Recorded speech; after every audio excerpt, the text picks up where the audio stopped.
बिल्कुल, देखिए जैसा आप जानकारी दे रहे हैं, एक एक मूवमेंट पर नजर रखी जा रही है और क्या वेलोसिटी है इस पर लगातार नजर रखी जा रही है। और आदित्य एल1 को सफल बनाने के लिए जो वैज्ञानिक हैं उनकी मेहनत तो रंग लेकर आ ही रही है, लेकिन फिलहाल जो आप बता रहे थे कि वेलोसिटी थोड़ी सी बढ़ी हुई है और उसी को कम किया जा रहा है। अब मनीष हमारे साथ हैं। मनीष, आप जरा समझाइए, क्योंकि हम ग्राफ लगातार देख रहे हैं, उस ग्राफ में थोड़ा सा ऊपर पाथ से जाता हुआ नजर आ रहा है और जैसा राघवन बोल रहे हैं कि वेलोसिटी थोड़ी सी ज्यादा है। क्या ये कोई परेशानी वाली बात है या इसे कंट्रोल कर लिया जाएगा वक्त रहते? देखिए, एक्चुअली एट दिस मोमेंट तो ऑब्वियसली कंट्रोल करने की कोशिश करेंगे। और रही बात जो ट्रेजेक्ट्री है, जो पॉइंट है जहां हम जाना चाहते हैं, तो वो एग्जैक्टली पिन पॉइंट नहीं होता है। जैसे इसरो ने बोला 235 बाय 19,500, तो अपन चंद्रयान की भी बात करें तो वो एग्जैक्टली उन्हीं पॉइंट्स पे नहीं था, वो प्लस माइनस का थोड़ा चलता है। अगर बहुत ज्यादा ही हम उस जो वो ग्राफ का पाथ उससे बहुत ज्यादा ही डेविएट हो जाएं तब तो फिर भी कोई कंसर्न होता है, लेकिन अगर थोड़ा बहुत चेंजेस आ रहे हैं तो वो इन स्टेजेस के अंदर जो है वो वापस रिकवर करा जा सकता है, क्योंकि स्टिल ग्राउंड स्टेशन जो वेल कनेक्टेड है अभी वहाँ पे, मतलब अभी अपने ही कंट्रोल में है। ये स्पीड मैनेजमेंट कितना बड़ा फैक्टर है मनीष? में एक सेकंड, ये जो स्पीड मैनेजमेंट है कितना बड़ा फैक्टर है, क्योंकि इसकी चर्चा हमने चंद्रयान 3 के दौरान भी की थी। अभी के परिप्रेक्ष्य में अगर बात करें, क्योंकि वहां तो हमें लैंडिंग करानी थी, यहाँ लैंडिंग वाला कोई कॉन्सेप्ट नहीं है, इसे हेलो ऑर्बिट में घूमना है, ये कितना जरूरी है, कैसे होता है? स्पीड का मेन रोल है कि स्पीड ये डिसाइड करती है कि जो ऑर्बिट में वो घूमेगा वो ऑर्बिट कौन सी होगी। तो हमने जो कैलकुलेशन करी है, तो हमें जो स्पीड चाहिए थी वो स्पीड है जो परफेक्टली उस ऑर्बिट में उसको स्टेशन करेगी, पार्क करेगी जिसमें हम जाना चाहते थे। लेकिन अगर स्पीड उससे ज्यादा है तो हमारी ऑर्बिट करेक्शन हमको करना पड़ेगा। लेकिन ऑर्बिट करेक्शन कोई बहुत बड़ा टीडियस टास्क नहीं है, मतलब ऑर्बिट करेक्शन, क्योंकि एनीवेज हम तो 4 ऑर्बिट करेक्शन वैसे भी करने वाले हैं। देखिए, ये चर्चा तो लगातार जारी रहेगी। मैं दिनेश जी आपके पास लौटूं उससे पहले, चूंकि ऑडियंस भी मेरे साथ है, इन तस्वीरों को देखकर उनके जहन में भी सवाल होंगे। मैं सवाल लेती हूँ। सवाल है किसी का? हाँ सर, मेरा सवाल आप सभी से है। सबसे पहले मुझे गर्व है अपने वैज्ञानिकों पर और अपने देश पर कि उन्होंने ऐसा मिशन लॉन्च किया है, और मैं चाहता हूँ कि हमारा देश कामयाब हो, आप सभी लोगों की मेहनत सफल हो। मेरा सवाल सर ये है, सर एक कॉमन क्वेश्चन है, जैसा ग्लोबल वार्मिंग का खतरा आजकल है, पहले से ही चला आ रहा है, इसमें कुछ हम कामयाब होंगे इस मिशन को लेकर?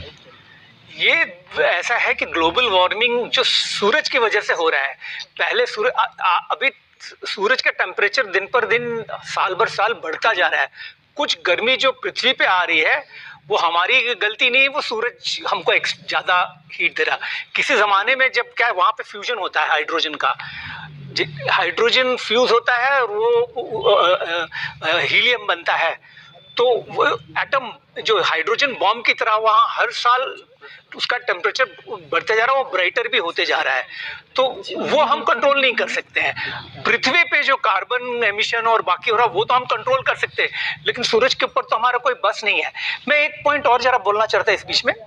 ये जो वेलोसिटी थोड़ा ज़्यादा जो हो गई है, क्या होता है, जो इसका 4th स्टेज है उसको ग्राउंड स्टेशन से या उसके अंदर जो लगा रहता है उसका जो इंजन है, हम उसको ऑन भी कर सकते हैं, ऑफ भी कर सकते हैं। मान लीजिए वेलोसिटी बहुत हो रही है तो हम उसका इंजन बंद भी कर सकते हैं। हमको क्या है, उसका जो फ्यूल कंट्रोल होता है, वॉल्व जो होती है, जो फ्यूल के लिए तारे की गणना के साथ कितनी मुश्किल हो जाती है। आपने उच्चतर शब्द का प्रयोग किया। मैं इससे जुड़ा एक सवाल आपसे जरूर पूछना चाहूंगा।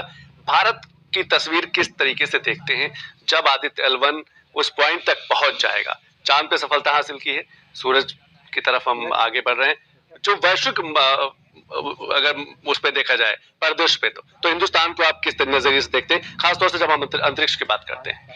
जब हम अंतरिक्ष की ओर जाते हैं तो अंतरिक्ष की ओर जिस प्रकार की नीरज जी, मैं आपको रोकना चाहूंगी। 4 तस्वीरें आपकी स्क्रीन पर। भारत का सूर्ययान जो है लॉन्च हुआ, दूसरा चरण पूरा हुआ सफलतापूर्वक, पहला चरण पूरा हुआ, दूसरा सफलतापूर्वक पूरा, और तीसरा चरण भी सफलतापूर्वक जो है आदित्य L1 है वो अनंत आकाश की तरफ, सूर्य की तरफ एक सीमित रफ्तार के साथ लगातार बढ़ता जा रहा है। तो ये 4 तस्वीरें, हर पल पर निगाहें जो हैं सबकी टिकी हुई है, खासतौर से जो वैज्ञानिक हिस्सों से जुड़े जो वैज्ञानिक आप अपनी स्क्रीन पर देख सकते हैं कि सबकी निगाहें उस चरण पर जुड़ी हुई हैं जो लगातार आदित्य L1 जो है अपनी मंजिल की ओर, लगातार अपने लक्ष्य की ओर, L1 उस पॉइंट की तरफ बढ़ता जा। हालांकि 4 महीने का लंबा समय लगा, क्योंकि 15 लाख किलोमीटर की दूरी तय करना है। चंद्रयान को तो लगभग 3,80,000 किलोमीटर की दूरी तय करनी थी, लेकिन सूरज की दूरी, जमीन से लेकर सूरज तक की दूरी अगर बात की जाए तो 15 करोड़ किलोमीटर है, और उसमें से सिर्फ एक पॉइंट L1 15 लाख किलोमीटर की दूरी 127 दिन लगभग 4 महीने में यह आदित्य L1 तय करेगा। लेकिन सबकी निगाहें, वैज्ञानिकों की निगाहें अपनी स्क्रीन पर उस रफ्तार को मॉनिटर कर रही है कि जिस तेजी के साथ आदित्य L1 जो है वो आसमान की तरफ आगे बढ़ता जा रहा है। एक बार फिर वो तस्वीरें आपको दिखा दे, क्योंकि बेहद महत्वपूर्ण है। वो लॉन्चिंग की तस्वीरें, जब काउंटडाउन शुरू हुआ था, जब सबको इंतजार था, पूरे देश और पूरी दुनिया को इंतजार था, और वो जो एक सेकंड कम हो रहे थे और सबको इंतजार था उस महत्वपूर्ण समय का 11:50 की। जो 4 तस्वीरें आप देख सकते हैं, पहली तस्वीर उस काउंटडाउन की, दूसरी तस्वीर है जब लॉन्च होता है, और तीसरी तस्वीर जो है वो तेजी के साथ जो है पहले चरण को पार करने की कोशिश कर रहा होता है, और चौथी तस्वीर मॉनिटर पर आ जाती है, क्योंकि आंखों से ओझल हो चुका होता है आदित्य L1, और अब सबकी निगाहें मॉनिटर पर टिकी होती हैं। नीरज जी, कैसे देखते हैं, उसी सवाल पर आते हैं कि भारत की तस्वीर को आप कैसे देखते हैं, क्योंकि अब क्या आपको लगता है कि हिंदुस्तान जो है, चाहे जापान की बात करें, अमेरिका की बात करें, चीन की बात करें, कुछ ऐसे जो विकसित देश जो उनका मानना था कि वो अंतरिक्ष में महारथी अपने आप को मानते थे, अब हिंदुस्तान उनके बगल में आके खड़ा हो गया है। बगल में नहीं खड़ा हो गया है, उनसे कुछ आगे ही निकल गया है। हम उसको केवल बगल में खड़े होकर के बात नहीं हम वो करेंगे, क्योंकि सूर्य की तरफ जब हमने भेजा तो जैसे मैंने आपको पहले बताया कि उसमें गुरुत्वाकर्षण का भी अपना बहुत महत्वपूर्ण रोल होता है, और उस गुरुत्व प्रभाव के बाद उसके ऑर्बिट को फिक्स करना और वहां तक पहुंचाना, ये अपने में एक विलक्षण उपलब्धि है। ये एक विलक्षण उपलब्धि है, और वहां जाने के बाद भी उसको क्या झेलना पड़ेगा। सूर्य के अंदर जो चुंबकीय परिवर्तन होते हैं, उनके अंदर तूफान आते हैं, फ्लेयर्स आते हैं, उन सबको L1 पॉइंट पर बैठ करके और धरती के साथ सामंजस्य बनाने, और वहां से धरती कैसी दिखती है, तो वहां जाने के बाद जो हमारे पास उसके चित्र आएंगे उससे ही पता लगेगा कि दूसरी एक बात और है, जब कोई भी चीज हाई स्पीड पर चलती है तो आइंस्टीन के सिद्धांतों के अनुसार वहां टाइम डायलेशन भी शुरू हो जाता है। वहां पर समय की गणना हमारे धरती के ऊपर चल रही समय की गणना से पृथक हो जाती है। तो इसका भी निश्चित रूप से अलग तरह का प्रभाव पड़ेगा। गुरुत्वाकर्षण का नियम है वो शुरू हो जाता है। गुरुत्वाकर्षण का तो नियम होता ही है। जब कोई चीज जितनी ज्यादा स्पीड से चलती है, टाइम उसके लिए उतना ही सिकुड़ता चला जाता है। बहुत दिनों तक तो आइंस्टीन खुद भी अपने इस सिद्धांत पर विश्वास नहीं कर पाए थे, लेकिन जब उसको बाद में एक्सपेरिमेंटल वे में देखा गया और वो बिल्कुल सही पाया गया, तो इससे ये पता लगा कि हमारे लिए समय उतना ही महत्वपूर्ण होता है जितना स्पेस। क्या आने वाले दिनों में वैज्ञानिकों के लिए ये भी बड़ी चुनौती होगी कि उस रफ्तार पर कंट्रोल रखे? चुनौती नहीं होगी, बल्कि आइंस्टीन के सिद्धांत के प्रतिफल को ऑब्जर्व करने के लिए या उसको बहुत जगह वेरीफाई करने के बहुत अच्छे मौके भी मिलेंगे।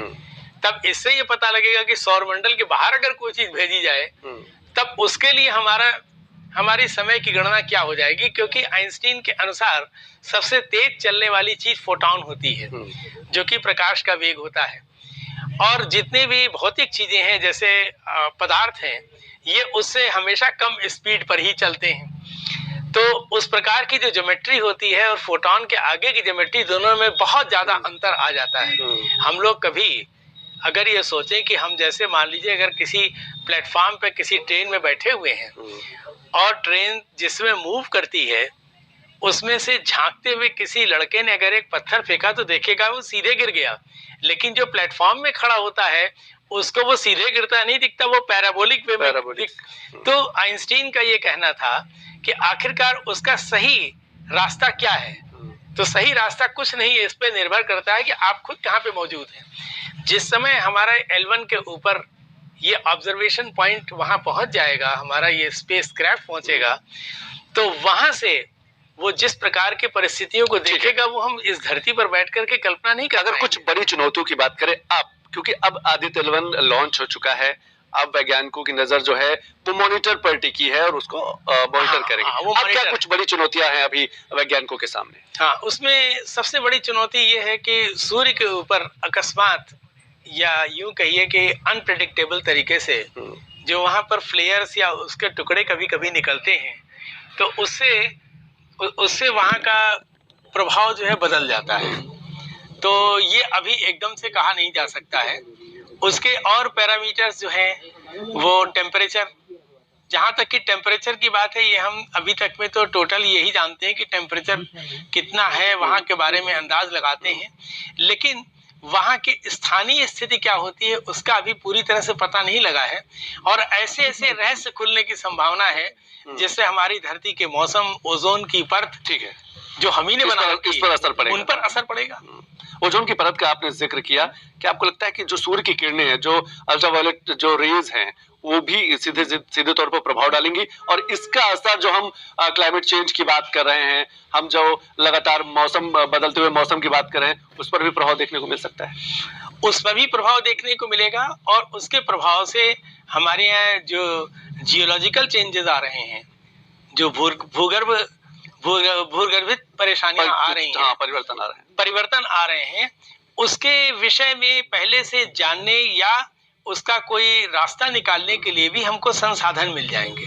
ये एक बहुत बड़ी उपलब्धि है, एक बहुत बड़ी उपलब्धि। एक चीज और मैं नीरज जी आपसे जरूर समझना चाहूंगा, क्योंकि जब हम 2014 के बाद की बात कर रहे हैं और अंतरिक्ष के क्षेत्र में भारत के बढ़ते कदम और मजबूत कदम की बात कर रहे हैं, क्या आपको लगता है युवाओं के लिए जो स्पेस सेक्टर पे काम करना चाहते हैं, क्योंकि हिंदुस्तान एक बड़े लक्ष्य के साथ $5 ट्रिलियन इकोनॉमी के साथ एक बड़े लक्ष्य के साथ आगे बढ़ रहा है और प्रधानमंत्री नरेंद्र मोदी लगातार अलग अलग सेक्टर में इनोवेट भी कर रहे हैं कि जहां पर अर्थव्यवस्था को बूस्टअप मिल सके, क्या ये भी एक बड़ा सेक्टर उभर कर सामने आने वाला है, जो विद्यार्थी है, जो युवा है, इसमें अपना भविष्य बनाना चाहते हैं? देखिए, यहीं पर आपसे मैं बताना चाहूंगा कि 1981 में मैंने अंतरिक्ष विज्ञान में जब पीएचडी किया था जी, तो मैं लोगों को सिर्फ बताता था और बड़े मामूली तरीके से उसको लिया जाता था। आज की स्थिति ये है कि हमारे ही मेल पर, मेरे ईमेल पर कम से कम 150-200 नए बच्चों के जो क्वेरीज आती हैं और वो हमसे सवाल करते हैं, उनको उनके सवालों का जवाब देने में मुझे भी खुशी होती है। इससे ये लग रहा है कि उनकी उत्कंठा इतनी बढ़ती जा रही है कि इस उत्कंठा को देखते हुए अंतरिक्ष विज्ञान ने इस समय पूरे भारत में ही नहीं पूरे विश्व में महत्वपूर्ण स्थान, और भारतीय लोग तो उसमें और ज्यादा रुचि ले रहे हैं। आगे आने वाले बच्चों के लिए इसमें निश्चित रूप से उनके एम्प्लॉयमेंट के भी साधन निकलेंगे, क्योंकि जितने हमारे पास तरह तरह के उसमें ऑब्जर्वेशंस आएंगे, तरह तरह से हमको रहस्य खुलेंगे, उसके अनुसार हमें उनको एम्प्लॉयमेंट देने में, उनके ज्ञान को बढ़ाने में बहुत मदद मिलेगी। जैसे कि जब हम लोग छोटे थे और टीवी नहीं हुआ करता था, तो हम लोग कहते थे कि कैसे संभव है कि कुरुक्षेत्र के युद्ध का इतनी दूर पर बैठ करके वर्णन किया गया, लेकिन आज हमारे बच्चे इसको विश्वास करने को तैयार है क्योंकि उन्होंने टीवी देखा है। तो आगे आने वाले जब रहस्य की परतें खुलेंगी तो उससे हमारी युवा पीढ़ी नए से नए रास्ते निकालेगी, और यही नहीं, उससे उनके आगे कार्य करने के लिए नए नए रास्ते भी खुलेंगे। ठीक, एक चीज और मैं आपसे जरूर समझना चाहूंगा। 2017 में पहले स्पेस जो था वो सिर्फ सरकार की जिम्मेदारी थी स्पेस को आगे बढ़ाने में, वहां पर मिशन को आगे बढ़ाने में, लेकिन निजी भागीदारी को भी बढ़ावा दिया गया है। क्या निजी भागीदारी बढ़ने से जो अर्थव्यवस्था है, अभी हिंदुस्तान की स्पेस अर्थव्यवस्था की बात करें तो लगभग $600 अरब के आसपास है, क्या निजी भागीदारी बढ़ने से उस अर्थव्यवस्था को भी बूस्टअप मिलेगा और स्पेस में और नई चीजें, संभावनाओं को तलाशा जा सकता है? निजी भागीदारी जो बढ़ी है, इससे निस्संदेह उसमें हमको आगे बढ़ने के ज्यादा रास्ते मिलेंगे, क्योंकि निजी भागीदारी भी उन लोगों के द्वारा की जा रही है। रुकना चाहूंगा, मिशन आदित्य L1 की सफल लॉन्चिंग पर केंद्रीय गृह मंत्री अमित शाह ने बधाई दी है। या आप देख सकते हैं कि अब प्रतिक्रियाएं शुरू हो गई, क्योंकि आदित्य L1 सफल हो चुका है और मिशन आदित्य L1 के शुभारंभ पर सभी ने बधाई दी है। केंद्रीय गृह मंत्री अमित शाह ने बधाई दी है। एक बार सुन लेते हैं कि केंद्रीय गृह मंत्री अमित शाह ने क्या कुछ कहा आदित्य L1 मिशन की लॉन्चिंग पर। सबसे पहले तो मैं अभी मिशन आदित्य लॉन्च हो चुका है, इसलिए सभी को हृदय से बधाई देना चाहता हूं। सबसे पहले तो लॉन्चिंग के बाद देश भर से आप प्रतिक्रियाएं सुन रहे हैं और देश भर से जो लोग हैं वो आदित्य L1 की लॉन्चिंग को लेकर और अंतरिक्ष में भारत के बढ़ते कदमों को लेकर अनंत आकाश की तरफ जो आदित्य L1 बढ़ता जा रहा है, चरण दर चरण वो आगे बढ़ता जा रहा है, उसको लेकर लगातार प्रतिक्रियाएं सामने आ रही हैं। तो केंद्रीय गृह मंत्री अमित शाह को आपने सुना, उन्होंने किस तरीके से कहा कि भारत जो है अब अंतरिक्ष के क्षेत्र में अपनी एक नई धमक, नई चमक के साथ पहचान बना रहा है। कुछ दिन पहले चंद्रयान 3 के माध्यम से साउथ पोल पर जब चंद्रयान 3 उतरा, उसमें हिंदुस्तान जो है विश्व का पहला देश बना और अब आदित्य L1 के लॉन्च होते ही विश्व का चौथा बड़ा देश और पहला एशियाई देश बन चुका है।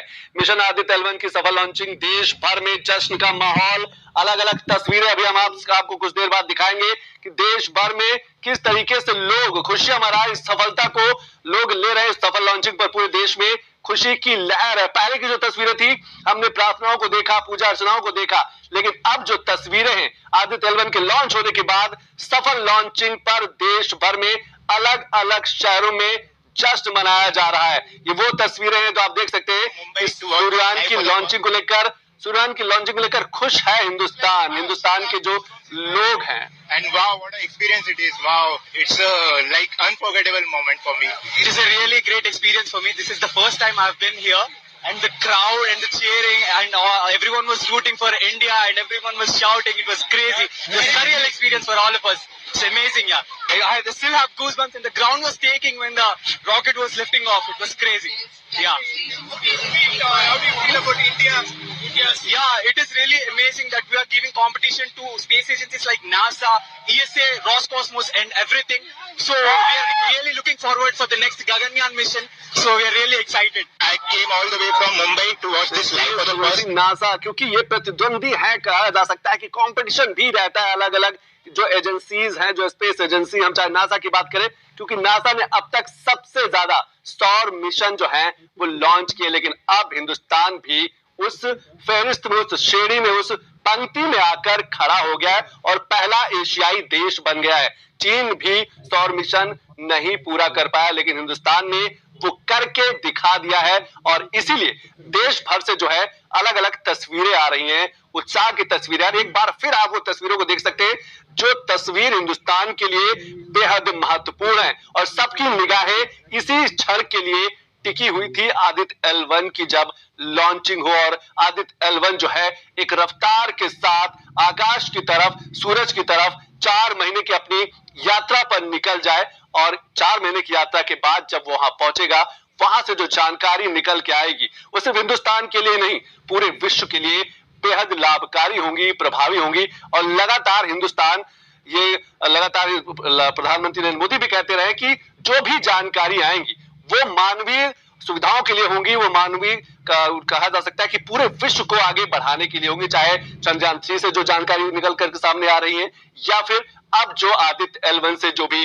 जानकारी निकल के आएंगी, स्पेस वेदर की बात करें, सौर जो विकेंद्रीकरण है उसकी बात करें, यहाँ पर वहां पर चलने वाली हवाओं की बात करें, तापमान की बात करें, क्योंकि सूरज जो है अभी तक अनछुआ रहा है। बहुत ज्यादा जानकारी लोगों के पास, देशों के पास नहीं रही है। हालांकि 22 से ज्यादा सौर मिशन जो है अब तक पूरे विश्व भर में लॉन्च किए गए हैं, चाहे हम जर्मनी की बात करें, यूरोपियन देश की बात करें, नासा की बात करें, लेकिन अभी बहुत कुछ जानकारी है वो नहीं है, क्योंकि वहां की जो तपिश है, जो गर्मी है, जो वहां का जो तापमान है वो बेहद दुश्वारियों भरा है और इसीलिए हर देश ये चाहता है कि सूरज की जितने नजदीक पहुंच जाए वहां से जानकारी एकत्रित करे।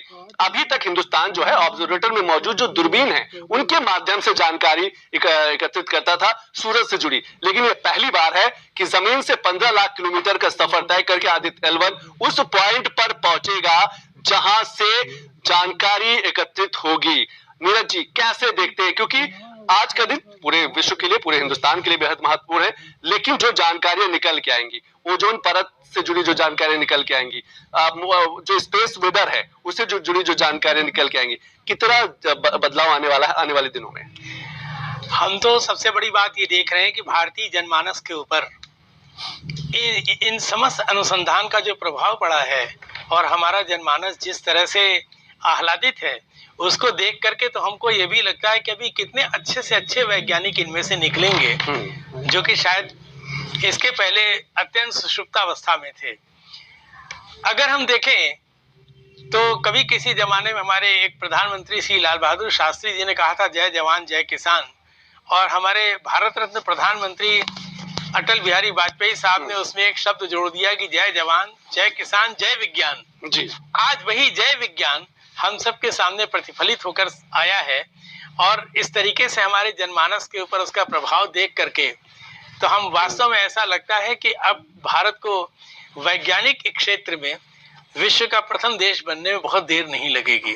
बिल्कुल, विश्व का प्रथम देश बनने में बहुत देर नहीं लगेगी। और प्रधानमंत्री नरेंद्र मोदी जय जवान जय किसान जय अनुसंधान का नारा देते रहे और वही अनुसंधान आज हिंदुस्तान को गौरवान्वित कर रहा है। कुछ और तस्वीरें भी देख लेते हैं, कुछ और ग्राफिक्स भी देख लेते हैं, समझने की कोशिश करते हैं कितने बड़े बदलाव आने वाले हैं आने वाले दिनों में, जब हिंदुस्तान का जो आदित्य L1 है 4 महीने की यात्रा करने के बाद, लगभग 127 दिन की यात्रा करने के बाद उस L1 पॉइंट पर पहुंचेगा। और L1 पॉइंट इसलिए महत्वपूर्ण है कि पृथ्वी का गुरुत्वाकर्षण वहां खत्म होता है और सूरज का गुरुत्वाकर्षण वहां से शुरू होता है और वो एक स्थिर पॉइंट है। सूरज को जाने, सूर्य पृथ्वी का सबसे निकटतम तारा है। तो आप कुछ जानकारी जरूर आप देख लीजिए कि सूरज हमारे सौरमंडल का ऊर्जा का स्रोत है। हमारा आपका जो जीवन है, जो प्रकृति है, जो पर्यावरण है, जो वनस्पतियां हैं, सब सूर्य की इस रोशनी पर निर्भर करती हैं। सौर ऊर्जा के बिना पृथ्वी पर जीवन का अस्तित्व हो ही नहीं सकता। तो ये एक बड़ी बात, और इसीलिए आदित्य L1 मिशन जो है बेहद महत्वपूर्ण है। सूर्य का गुरुत्वाकर्षण सौरमंडल की सभी वस्तुओं को एक साथ बांधे रखता है। तो आप समझ सकते हैं कि सूरज के बारे में जानकारी हमारे आपके लिए, पूरे मानवीय संवेदनाओं के लिए कितना महत्वपूर्ण है। सूर्य की रोशनी को हम तक पहुंचने में लगभग 8 मिनट 20 सेकंड का समय लगता है। और इसके साथ साथ आप ये देखिए कि सूर्य की अनुमानित उम्र जो है करीब 450 करोड़ वर्ष है। जमीन से लेकर पृथ्वी की दूरी की बात करें तो लगभग 15 करोड़ किलोमीटर है। कल्पना से भी परे कहा जा सकता है।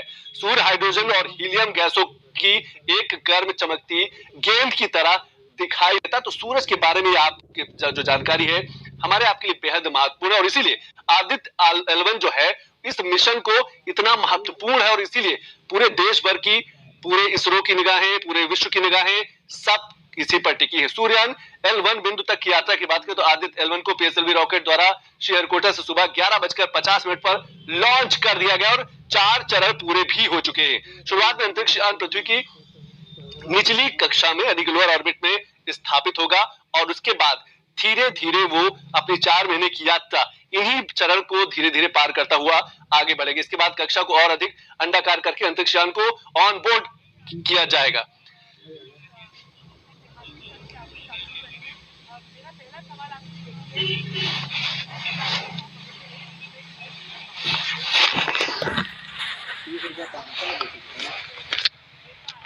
लगातार आप देख सकते हैं कि सूर्ययान की L1 बिंदु तक की यात्रा है, उसके बारे में आपको हम इस ग्राफिक्स के माध्यम से समझाने की कोशिश करें कि आदित्य जो L1 है वो क्यों इतना महत्वपूर्ण है। लॉन्च से L1 तक के सफर में आदित्य L1 को करीब 4 महीने यानी कि लगभग 127 दिन का सफर लगेगा, क्योंकि 15 लाख किलोमीटर का सफर तय करना है आदित्य L1 को। और वो L1 जो पॉइंट है वो बेहद महत्वपूर्ण है। वहां पर जब पहुंचने वाला होगा तब एक बार फिर वैज्ञानिकों के सामने उस रफ्तार पर अंकुश लगाने की, उस रफ्तार पर कंट्रोल करके वहां पर स्थापित करने के लिए एक बड़ी चुनौती होगी। इसके बाद कक्षा को और अधिक अंडाकार करके अंतरिक्ष यान को ऑनबोर्ड प्रोपल्शन सिस्टम के उपयोग से लैंग्वेज बिंदु L1 की ओर प्रक्षेपित किया जाएगा।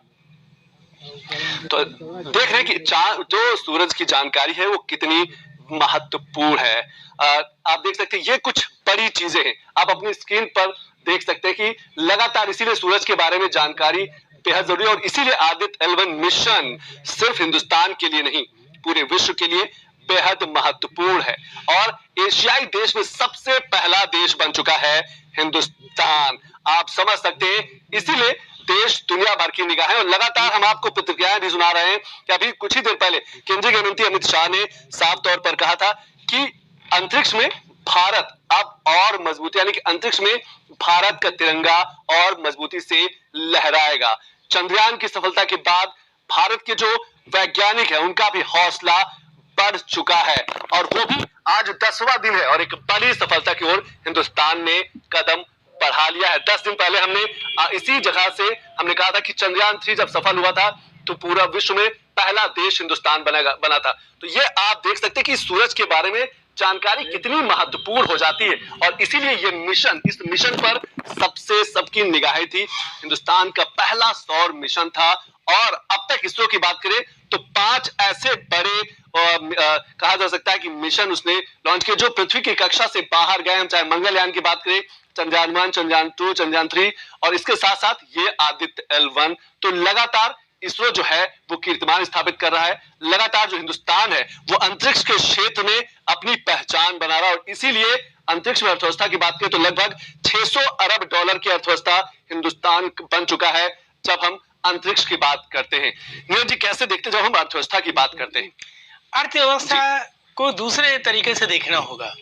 अगर हम खाली ये देखें कि हमारे अभियान में कितने कितने करोड़ रुपए खर्च हुए और उसको एक तरफा देखेंगे तो हमको ऐसा लगेगा कि जैसे हमारी आर्थिक स्थिति को देखते हुए ये उसके ऊपर एक बहुत बड़ा बोझ है।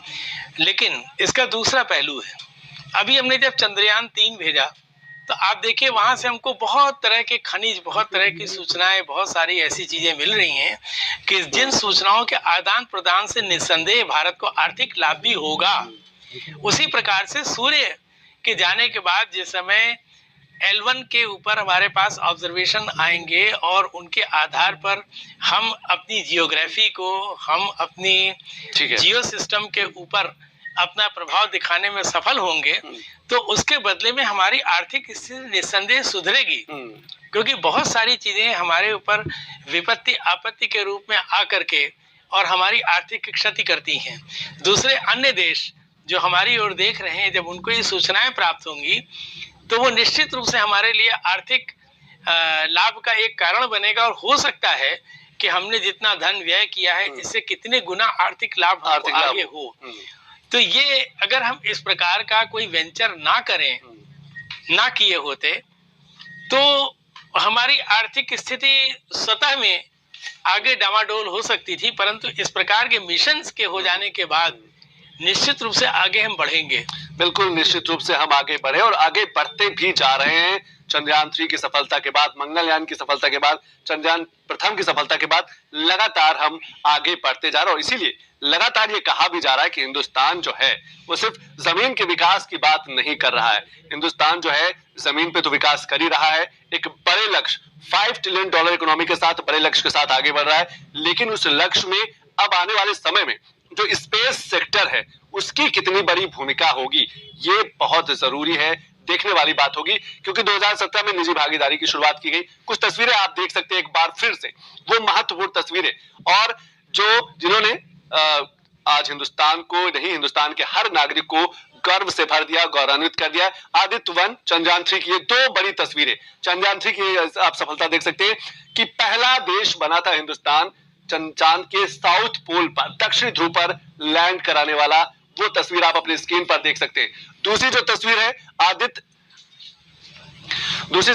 वो आदित्य L1 की है, यानी कि आज की महत्वपूर्ण तस्वीर है कि किस तेजी के साथ, किस रफ्तार के साथ हर चरण को पार करता हुआ जो आदित्य L1 है वो अनंत आकाश की तरफ, वो सूरज की तरफ बढ़ता जा रहा है। तो दोनों तस्वीरें, एक चंद्रयान 3 की तस्वीर और एक आदित्य L1 की तस्वीर, दोनों जो तस्वीरें हैं ये हिंदुस्तान को गर्व से भरे और सिर्फ 10 दिन के अंतर पर, 10 दिन बाद इसरो ने ये एक बड़ी उपलब्धि हासिल की है। तो आप ये 2 तस्वीरें आप देख सकते हैं और इसीलिए हर भारतीय, हर नागरिक आज के दिन इस सफलता का साक्षी बनना चाह रहा था और इसीलिए इसरो ने भी ढेर सारे प्रयास किए थे अलग अलग सोशल मीडिया प्लेटफॉर्म के माध्यम से कि लोगों को जोड़ा जा सके। तो जिस तरीके से, लेकिन कुछ और चीजें हम देख लेते हैं, समझने की कोशिश करते हैं कि आखिर जब हम आदित्य L1 की बात करते हैं, भारत के पहले सौर मिशन की बात करते हैं, सूर्ययान की L1 बिंदु तक यात्रा, आदित्य L1 को PSLV रॉकेट द्वारा श्रीहरिकोटा से 11:50 पर लॉन्च कर दिया गया। तो अब तक ये कुछ बड़ी चीजें हैं, आप देख सकते हैं कि अपने स्क्रीन पर कि किस तरीके से बड़े बदलाव की तरफ हिंदुस्तान आगे बढ़ता रहा। शुरुआत में अगर बात करें तो लगातार इसके बाद कक्षा को और अधिक अंडाकार करके अंतरिक्षयान को ऑनबोर्ड प्रोपल्शन सिस्टम के उपयोग से लैंग्वेज बिंदु L1 की ओर प्रक्षेपित किया गया है। तो ये तस्वीरें आप देख सकते हैं, ग्राफिक्स के माध्यम से समझाने की कोशिश करते कि जब हम आदित्य L1 मिशन की बात करते तो क्यों बेहद महत्वपूर्ण रहा है और वर्षों की जो मेहनत रही है वैज्ञानिकों की, वो किस तरीके से आज सफलता की ओर बढ़ती चली गई है।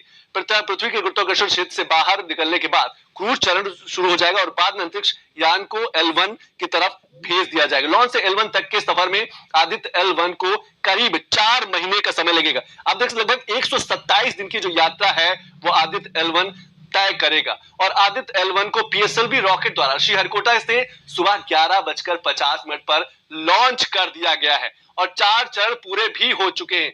लेकिन कुछ और चीजें देखते हैं और आप अपनी स्क्रीन पर नजर बना के रखिए कि ये बड़ी बातें हैं। शुरुआत में अंतरिक्ष यान पृथ्वी की निचली कक्षा में स्थापित होगा, तो आप देख सकते हैं कि किस तरीके से इस पूरे अभियान को, इस पूरे मिशन को चरणबद्ध तरीके से आगे बढ़ाया गया है और आज इसीलिए हम उस गर्व के पल के साक्षी बने हैं, पूरा देश साक्षी बना है जब हिंदुस्तान ने वो कारनामा, वो चमत्कार कर दिखाया है जो एशियाई देश बाकी नहीं कर पाए।